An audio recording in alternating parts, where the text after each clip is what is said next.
Coming up on Tech News Today, Microsoft loses to the Canadians, Apple blinks on subscriptions, and electronics may or may not endanger planes. We've got the latest on that controversy. All that and more coming up. Netcasts you love. From people you trust. This is TWiT. Bandwidth for Tech News Today is provided by Cachefly at CACHEFLY.com.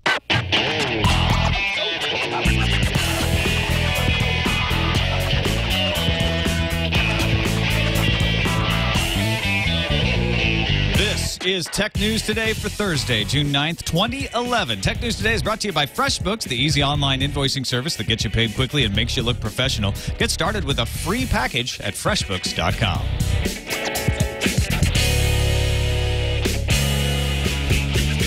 Welcome to Tech News Today. I'm Tom Merritt. I'm Iyaz Akhtar. And I'm Jason Howell. And this is the show where we kick around the tech news of the day. Sarah Lane out sick again. Poor girl. Different ailment, but hopefully Different she'll day, be fine. different ailment. So if you're also wondering where iPad Today is, it's going to be rescheduled on Monday. I blame Steven Spielberg Oh, yeah? and J.J. Abrams because we were at the Super 8's thing. She was fine. It was at the Castro. Woke up this morning, not fine. But joining us, thank goodness, Nicole Lee, Senior Associate Editor at CNET.com, co-host of Dialed In on the CNET Podcast Network, which is just CNET Live, right? That's right, Tom. You used to work here, I believe, like a long time ago. How soon I forget. It's been a year. Just a year. How's it going, It's been Nicole? a year. Yeah. It's good. It's good. Things are good. Thanks for joining us. We got some big cell phone news to talk about today. Let's get right into it. Sprint and Motorola had a press announcement this morning in New York. Sanjay Jha from Motorola Mobility and Dan Hesse from Sprint Nextel took the stage this morning to announce a brand new Android 2.3 device coming this summer, the Photon 4G. What do you think of this, Nicole? I think it's actually pretty cool. Some people have been comparing it to the Atrix 4G that came out at CES. It has a very similar design, very similar look to it, and it also has that laptop dock functionality. So you can use it with the the Atrix laptop dock that everyone was talking about at CES. So if you spent $500 on the laptop dock, you can use it with this phone too. Yeah, nice. Absolutely. The great thing about this Motorola and Sprint partnership is that previously Motorola phones for Sprint have been pretty low-end, pretty mid-range. They're kind of feature phones or just very simple, just basic phones. So having phones like the Photon 4G and the Triumph that's going to be announced as well definitely lifts up Sprint's profile, and they need it too. So yeah, it's this has got a 1 gigahertz Tegra 2 inside. Dual core like the Atrix, 4.3-inch display, 540 by 960, WiMAX, of course, because it's on Sprint, but it also is a GSM world phone, so you can take it out of the country. Yeah, and the thing is, Sprint doesn't have a lot of those. I think maybe two other phones that are world, quote-unquote, world phones. So, it's a very advanced phone. Like you said, dual core. It has the 4.3-inch QHD display, and it's a very, featured out, decked out phone. Now, Motorola didn't put Motorola Blur on this thing, right? They ended up putting what they have on the Droid X2 on there. Are they fragmenting their own skin on their Motorola phones? Well, this is the thing. It does have a skin on it, but they're not calling it Moto Blur. So it's a little weird what their strategy is. Yeah, because, that lock screen that I saw there was definitely blur-ish. Yeah, exactly. Yeah, so and we should credit Joanna Stern's hand from thisismynext.com. She also might have taken the footage. That was the YouTube video that we were taking a look at. And yeah, I'm assuming her other hand was taking the video. Also on stage, they announced the Motorola Triumph for Virgin Mobile. This is a more basic phone, 4.1-inch Android 2.2 handset. We didn't mention the Photon 4G will have Gingerbread, Android 2.3. That's right. The Triumph will only have Android 2.2. So this is a prepaid phone, right? Yeah, and actually it's probably one of the better prepaid Android smartphones out there for Virgin. Virgin does have a couple of other Android smartphones, but they're pretty low-end, pretty entry-level. This one is actually pretty good for a prepaid smartphone. One of the things I was reading about the Triumph is that because it's such a low-end phone, Motorola didn't bother to skin it at all, so you actually get like a real Android. It's actually a better interface than the Photon. It's kind of funny. A very clean interface, and it looks pretty much like a larger version of the old original Motorola Droid, from what I can tell. Yeah. So I'm kind of excited because I first like prepaid. I hate contracts. I'm also a fan of actually having an Android device because right now the Samsung Galaxy Player S or whatever it's called, hasn't come out yet in the United States. You have to get an I think Android. it's only in Russia or something, Something isn't it? like that. But like at least with this thing, you can just go pick it up. You can use it as a phone if you want. But to get an Android device that you can just without a contract, it's kind of neat. Yeah. Now, these were the two big announcements. Sprint also said that Motorola and Sprint will come out with 10 devices this year. Any more hints about what we'll see from them? Sprint is really trying to be the leader in Android devices now. You know, and it's definitely a good sign. Motorola has traditionally put most of their flagship phones on Verizon, you know, the Motorola Droid, all the Droid X2 line of phones. So this is definitely putting Sprint up there. Some of the other, even though they say 10 new phones, some of the other phones are more of rehashes, like phones that were on Verizon but now are on Sprint. So not as groundbreaking as the Photon or the Triumph even. But it's definitely a good sign that Motorola and Sprint kind of, you know, reinvigorating their relationship a little bit. It's kind of odd because, I mean, Sprint's been arguing against that whole AT&T, T-Mobile merger because those two giant companies, Verizon and AT&T, could basically carve up the exclusive phones. But now they have this really cool deal with Motorola to get more and more phones. I mean, are they undercutting their own argument by doing this? Well, they they've got to scramble to get. They have to fight. Like, Yeah, you know, yeah. They filed that FCC complaint, right? A formal complaint against the FCC against the merger. So they're fighting. They're fighting to stay alive, and this is one way to do it. All right, big announcement coming from the Supreme Court that is bad news for Microsoft. The United States Supreme Court ruled unanimously 8-0. Chief Justice Roberts had to recuse himself from the case because he's a huge Microsoft stockholder. That's apparently. funny. But the remaining justices ruled unanimously, so it didn't really 8-0, matter. don't worry about it. In favor of eye for eye in their patent case against Microsoft. Now, we've been following this for several years. In fact, on Buzz Out Loud, when I was working there back in 2008, we had the CEO of eye for eye come on and talk about this patent case. And the fact that they were going to win. They were confident. Everyone thought Microsoft was going to crush them in appeals courts, but they actually were successful in getting an injunction causing Microsoft to change the code of Microsoft Word so as not to infringe on eye for eye's patent. And Microsoft had to take it all the way to the Supreme Court. Microsoft had argued that a patent examiner's decision to grant a patent should be given less deference when a jury is considering evidence that had never been considered by the examiner. But Justice Sotomayor, who wrote the opinion, the majority opinion for this decision, relied on a 1934 decision of RCA versus Radio Engineering Laboratories, which held that patents had a presumption of validity, a presumption not to be overthrown except by clear and cogent evidence. And there's also some legislation from Congress that says almost the same thing. So what was Microsoft trying to do here? Now, Microsoft wanted patents to be invalidated by using a different standard of different burden of proof. Now, in law school, they kind of teach you this. This is not the actual formula, but they wanted like a preponderance of evidence to be enough to invalidate, which means like they have to be about 51% right. And the current standard in this one, it says clear and cogent evidence, which probably is equivalent to clear and convincing, which is more like it's got to be 75% right. So like it's a lower standard is what they were arguing for. So what Microsoft probably will do now, because there's no appeal, is throw tons of money at lobbyists to change the law or to create a whole another set of actually it has to be patent law. There's really nothing you can do about this Right. unless you want to change Microsoft Word, which they have done. This was about what, XML and Word, so they've been dealing with this for years, so they can obviously continue. Yeah, so essentially when you go into court, you have to overwhelmingly prove that the patent should never have been granted. And if there's any doubt at this point, then they leave it standing. You assume that the patent office gave a valid Well, patent. there can be some doubt. That's the thing. But clear and convincing can be like, there's like 24% of your mind is doubted. Like you have doubt in there. That's so okay. is that below beyond a reasonable doubt? Yeah, beyond a reasonable doubt, it's like That's the highest. That's the Okay. highest. You So can this go. one's one notch below, but Right. not too far. I mean, there's a couple more that probably can get in the middle of there if you go into the academics of Gotcha, it. But gotcha. If like the big three would be like burden, Beyond a reasonable doubt. then clear and convincing, then preponderance, and then And Microsoft was trying to get it shit down to the preponderance Right, of the but they evidence had because they really- thought they had a their preponderance entire of the argument evidence. though is based on they didn't have a whole lot of law behind them, which is a problem when you go to court. Now the U.S. Yeah. Yeah, go ahead, Nicole.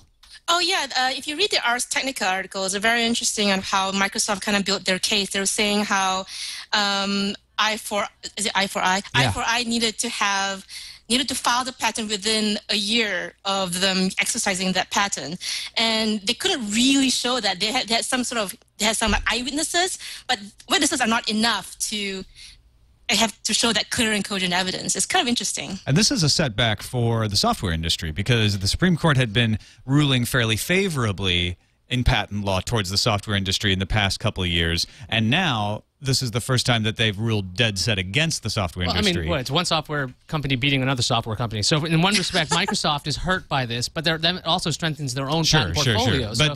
But most of the software industry has been pushing for looser patent laws because they don't want to carry on this continuing mutually assured destruction where they have to scramble to collect patents the patent war, in order to stop someone from suing them for their patents. They've been trying to bring some sense to it.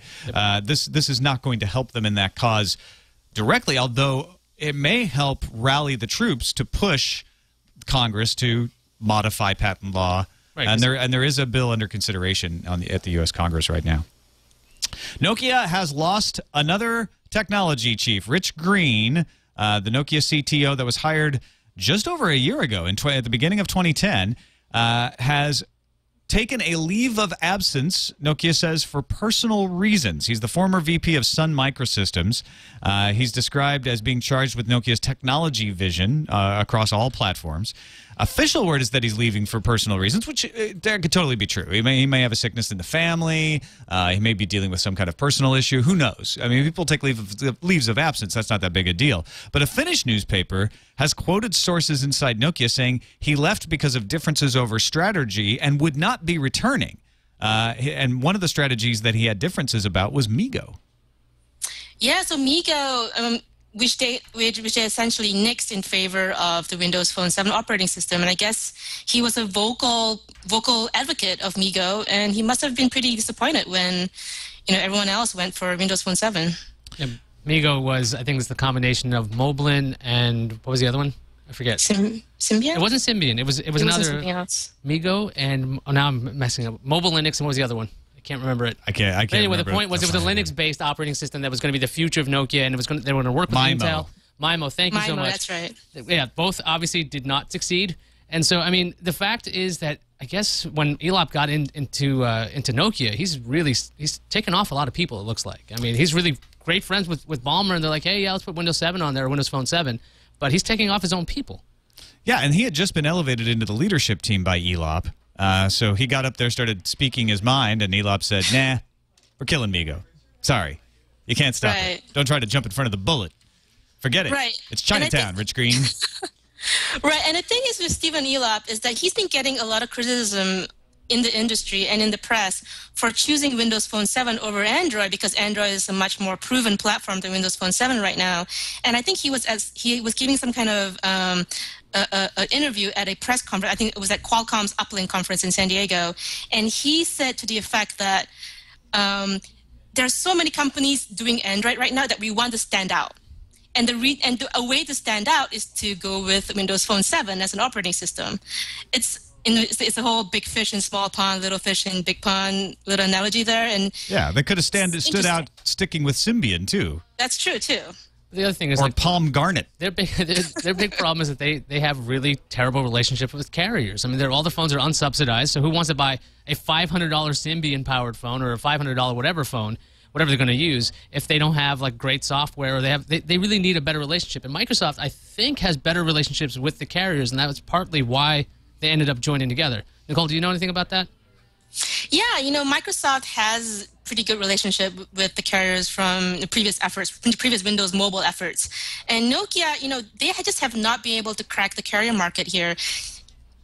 Their phones are very popular overseas in Asia and Europe because the carriers don't hold as much power over the infrastructure than it does here in the U.S. In the U.S., you have to get it subsidized, otherwise it's just not going to be successful.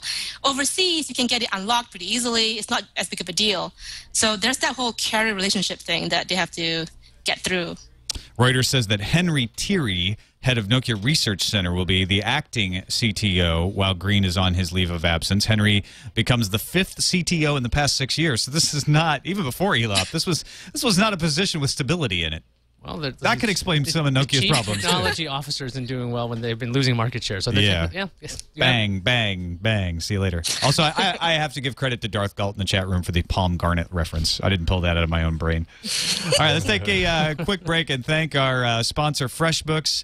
This episode of Tech News Today brought to you by FreshBooks, the easy way to invoice. Stop hurting yourself. It's like when you're a little kid, stop hitting yourself. Yeah. Stop hurting yourself writing up invoices. It's painful and it's wasting time.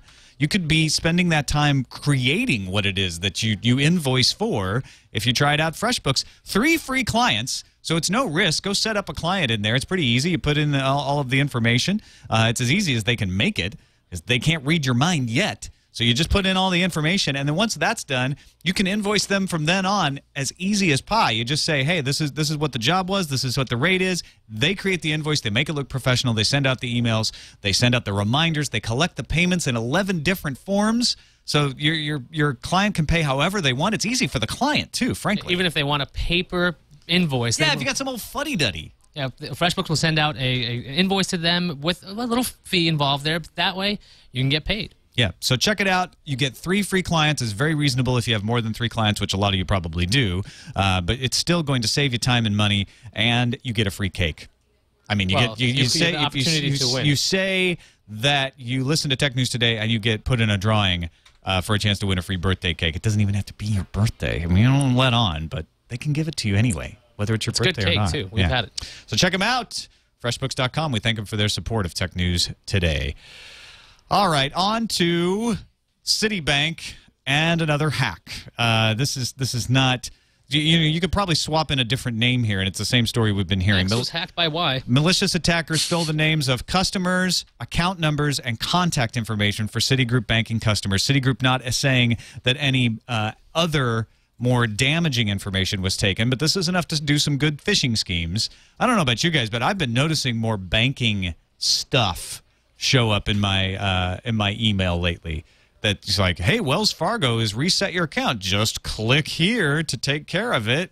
And then you know, obviously, being someone who is aware of these sorts of things, I hover over the URL and see it goes to like crazyeddie.com, and I don't click. A lot of the times, I mean, they're getting smarter. I feel like they're getting smarter at masking addresses, at masking, source URLs. So they're getting sneakier.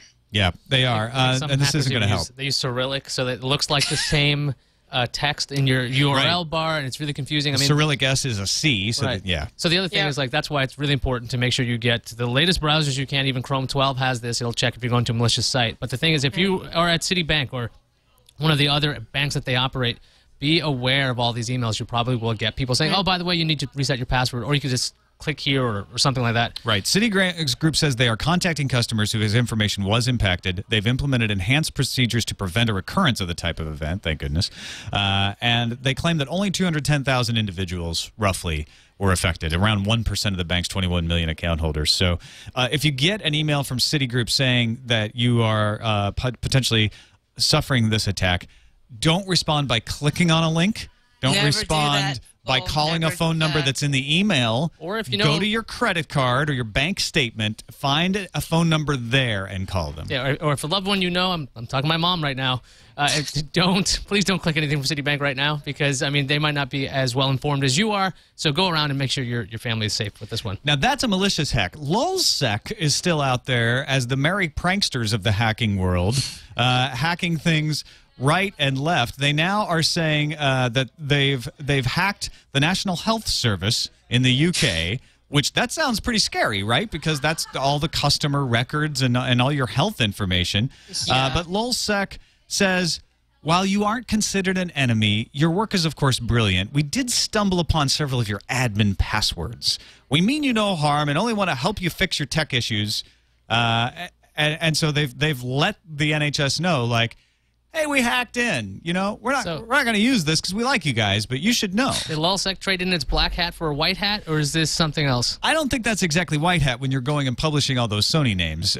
So maybe they have a gray hat. Well, I mean, I don't know if are there sectors to Lulzsec? It's a beige hat. It's a beige hat. It's kind of like a closet with many different colored hats. It's kind of like graffiti. Or a checkered hat. It's kind of like graffiti. It's illegal. It's vandalism, but sometimes it can be kind of cool if you're into that. It's one of those. Patrick Gray of the Risky Business Security podcast wrote a rant essentially saying security researchers are entertained by Lulzsec because they are pointing out all of these easy vulnerabilities that security researchers have been warning companies about for decades and executives wouldn't do anything about. And the reason they didn't do anything about them is that malicious hackers weren't spending their time exploiting them. But lulzsec isn't doing it for any malicious purpose, or they probably wouldn't be bothering with it anyway because it's low return stuff. Lulzsec is doing it because they can. Yeah, on top of that, the security researchers, they might be enjoying the fact that I told you so aspect, but now they have jobs. All right, flat out, they can fix this problem. It's like they're probably waving their arms up like, hire us, we can fix this problem. Yeah. We've been telling you about this for years. Here's what Gray said. He said, security types like lulzsec, because they're proving what a mess we're in, are amusing, they're pointing at the elephant in the room and saying, following written in all caps, look at the gigantic effing elephant. He didn't write effing. In the room, ZOMG. So, oh my God, why can't you see it? Its trunk is in your coffee. FFS. You know what that means. But yes, it's a hilarious rant, and it's a great perspective on why, these guys are like, hey, lulzsec, don't necessarily condone what they're doing, but they are getting a little bit of a snicker because they've been in offices saying, you know what, you need to update these websites because a SQL injection attack could expose all of these usernames. And the executives are like, yeah, we don't really, thank you for your time. We'll work on that. All of this stuff's still putting a huge spotlight on security. Yeah, absolutely. Apple, did they blink or did they make a reasonable accommodation? They have changed their in-app payment terms for in-app subscriptions. Now, remember, in-app subscriptions were under a lot of controversy because they said you have to send all of your in-app subscriptions on an iPad or iPhone app through the Apple Store. We get our 30%, and you can't charge less outside of the app if you're going to offer subscriptions through the app, and you can't offer subscriptions outside the app without offering subscriptions in the app. So they were essentially controlling how subscriptions were done across the entire enterprise if someone wanted to offer subscriptions in an app on an iOS platform. Well, they've changed that. In-app subscription prices no longer must match non-app subscription prices. So easy. Now you just jack up your in-app price 30%. That gives, the math actually doesn't work that way, but you jack it up enough that it covers the amount that you have to give to Apple, and you're still making the same amount of money. And then second, apps are no longer required to offer an in-app subscription option. So you could sell all of your subscriptions outside of iOS at any amount you want, get all of the information, and still let the app access the content. That's the way The Economist works, for instance. I don't buy a subscription when I'm in The Economist app. I buy an Economist subscription, and then when I'm in the app, I can log in and get access to my subscription that way. Now, just yesterday, we were talking about the Financial Times kind of going around Apple by creating an HTML5 app that was meant for iPad and iPhone, so that way they would get 100% of the subscription revenues. I mean, do you think this was something quick enough that something like Steve Jobs could be like, hey, look, we are going to change this right now? Because, I mean, I know the terms of the App Store change a lot, and it's pretty arbitrary at times. So it's really not that strange for it to change at all. But to be this quick, 24 hours after this fact, seems a little Is there strange. any speculation that it has something to do with Newsstand, the new Newsstand application for iOS 5? I have got Newsstand on iOS 5, and it is empty right now.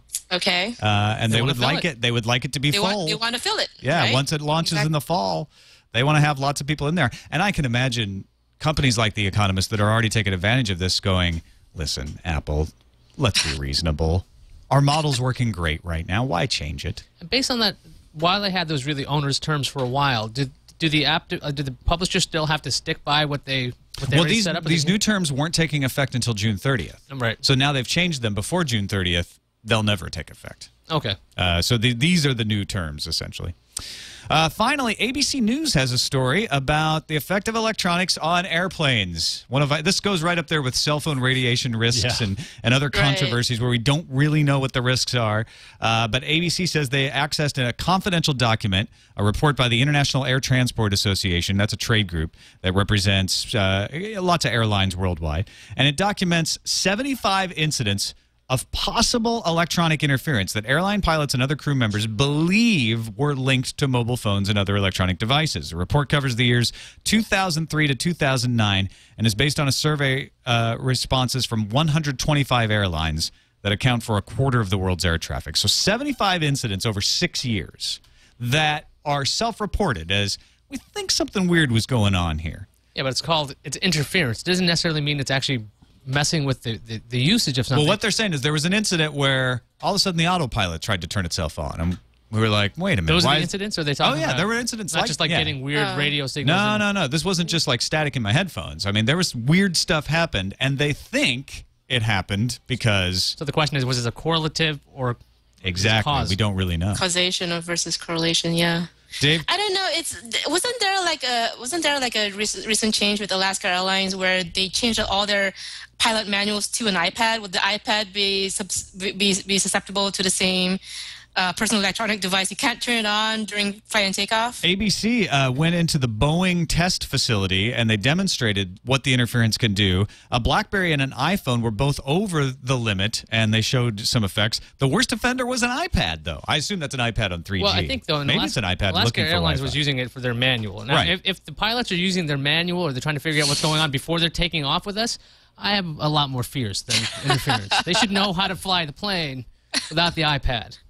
Well, I hope Vic, the Texas Rancher pilot, is listening and can help us out, or any other pilots can help us out with your perspective on this, because I know pilots take this very seriously. They're like, look, until the FAA, which does rigorous testing, can tell me that for sure this isn't going to affect my plane, I don't want any electronics on messing with my plane. I think Mythbusters did something like this, but that had to do with like whether the cockpit was shielded or not. Right. Like, this can be fixed by, I guess, changing the way the cockpit's designed, I would imagine. Right. Well, ABC's own aviation expert, John Nance, said there's a lot of anecdotal evidence out there, but there are also 32,000 flights a day. So 75 separate incidents of self-reporting unknown cause is not convincing.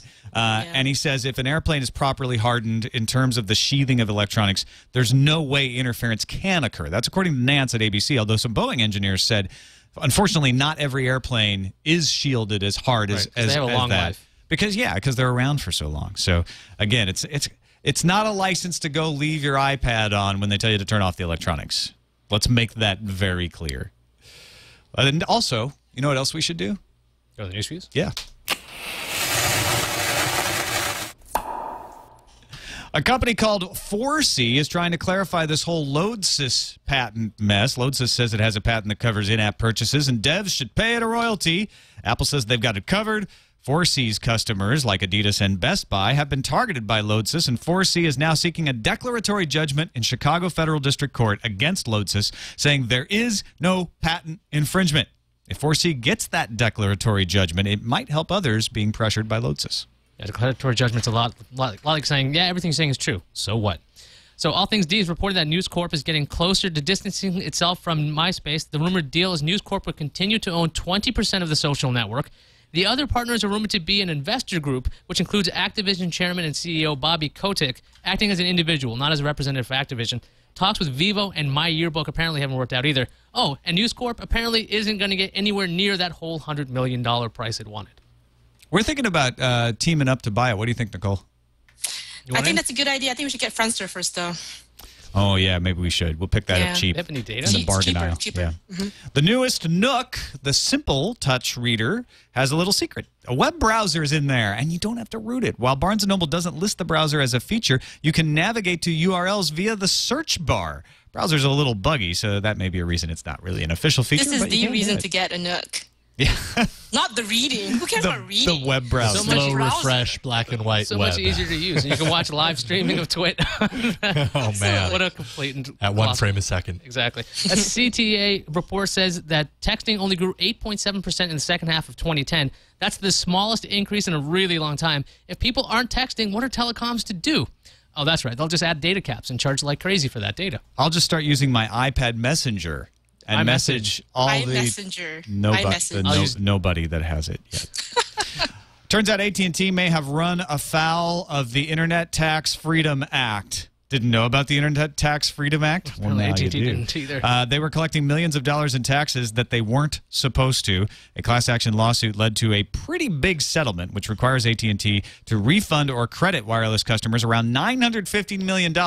That's total, not per person, by the way, so don't get your hopes up. If you're an AT&T customer who was taxed, odds are you're part of the lawsuit unless you opted out, so you might get something. What was once Tech TV, the old home of many twits, may soon become the Ultimate Fighting Championship channel. This is, I'm not kidding. The UFC is in talks to purchase G4 from NBC Universal. G4 isn't doing so well, but if a deal goes through, it could bring a whole new meaning to Attack of the Show. I also, X-Play will continue. Excellent. Morgan and Adam will still be hosting a video game show on the Ultimate Fighting. It'll fighting just each other instead. yeah, it'll just be covering UFC games. Well, think of the Yeah, synergy. yeah, Ninja video Warrior's already on there. You just follow up with Yeah, Ultimate Fighter. Sure. Adam Sessler must keep his record of being the longest-running ZDTV host preserved. How much security does your bank owe you? According to one U.S. district court in Maine, not a lot. The case revolved around a construction company suing a bank for charges related to electronic theft and recovery of funds. The court effectively said that if a bank offers a customer a username and password, along with some security questions, that is, quote, commercially reasonable security. Yeah, commercially reasonable doesn't mean bulletproof. That was a big point there. Chromebooks are going on sale soon, but there's a snag. This time it's thanks to a company called Iyaz that filed a trademark for Chromium PC and therefore says that Chromebooks infringes on its trademark. Iyaz is suing Google and wants retailers to not market Chromebooks. Google's already opposed the whole Chromium PC trademark because it had something called Chromium OS already, but Google hasn't officially commented on this latest lawsuit. What about people who make Chrome? Did they trademark it? I imagine, yeah. Probably not. Time for the randomizer. Randomizer. I don't really like covering Google Doodles, but I was entirely outvoted by the staff today. Everybody else is loving the Les Paul Google Doodle that lets you strum a guitar, record, and play back your strummings. This celebrates Les Paul's 96th birthday. Of course, he's the maker of, or the inventor of the Les Paul guitar. Yeah, you meant to Don't you love That this is song? so cool. I wrote this for you guys. This is called Tech News Today, this song. Wow. over It at- makes me feel like I'm by a campfire. Tech News Today. You know, I heard at PC Mag that they actually had an article how you could play the Beatles on that if you wanted to. So you can type it out, make it play really? Beatles music if you want, and that is really cool. Hopefully, it'll be a little Google gadget somewhere. It's even melted my cold, cold heart. Hey, can you play Cold, Cold Heart on that? I could, but I closed the window. Too bad. I'm sorry. I guess we'll move on to the calendar then. Starting today, you can get a Windows Phone 7 device on T-Mobile, Sprint, or Verizon for only a penny with a 2-year deal. The deal is running at MicrosoftStore.com until July 2nd, so I guess they're trying to get people to buy those things. Samsung and Acer Chromebooks, now available for pre-order at Best Buy and Amazon. Maybe they'll be called something different. Duke Nukem Forever launches outside the U.S. tomorrow, Friday, June 9th. So tomorrow, Nukem lives! we will know for sure if Duke Nukem has in fact shipped. Yes, tomorrow will be the day. So hold your breath. Controversy will end. Friday, June 9th is also the last day the public can still file oppositions or supportive comments about the AT&T T-Mobile merger. I expect Sprint to write something else again. HP confirmed the 16-gigabyte touchpad Wi-Fi version shipping for July 1st for $499. The 32-gigabyte version will cost $599 in the U.S. The UK, Ireland, France, and Germany get it a few days later. Pre-orders begin June 19th, and the AT&T model is coming later this summer. So that report we had yesterday, totally wrong. So HP has actually Yeah. said when it's coming out. Yeah, this is one the is totally official right. You trust us day. now, right? That's okay. Y'all excited about the touchpad, Nicole? Yeah, I think it looks pretty interesting, and it's like another tablet to join the fray. I don't know if it will be as good as the iPad, but more competition is always good. Oh, by the way, Friday is June 10th. That's what I get for writing the calendar for Yeah, I Iyaz. was I make him wondering, look is that stupid. today? He only said June 9th because I wrote it. It's entirely That's my my fault. Okay. All right. Yeah, I'm actually looking forward to the touchpad too. I'm getting a little of that. I don't know. I've got an Underdog tablet You get the playbook. thing because I have the playbook. You always root for the underdogs. and I still love it. It just doesn't have the apps yet. But the touchpad looks pretty slick. I like the way the touchpad actually integrates with the whole, like the WebOS universe, theoretically, that you could sync them all together. But then with iCloud pretty much doing the same thing, it's kind of late to the Yep. party. If you've got a phone and you have something really smart to say, and you can say it in less than 30 seconds, you can call 260-TNT-SHOW and leave a voicemail. Iyaz will listen to it, be impressed, and we'll play it on the show, like this one. Maybe impressed. Hey, it's Deshaun in Seattle. I'm just wondering with the Apple mothership if all of those glass-cutting curved machines that people were talking about are actually for that. Thanks.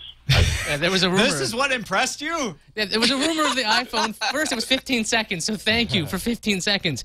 There was a rumor that iPhone 5 was going to get curved glass displays. Now, if you saw the mothership design, this whole spaceship office building, it's got curved glass everywhere. So either it's for that or for the iPhone.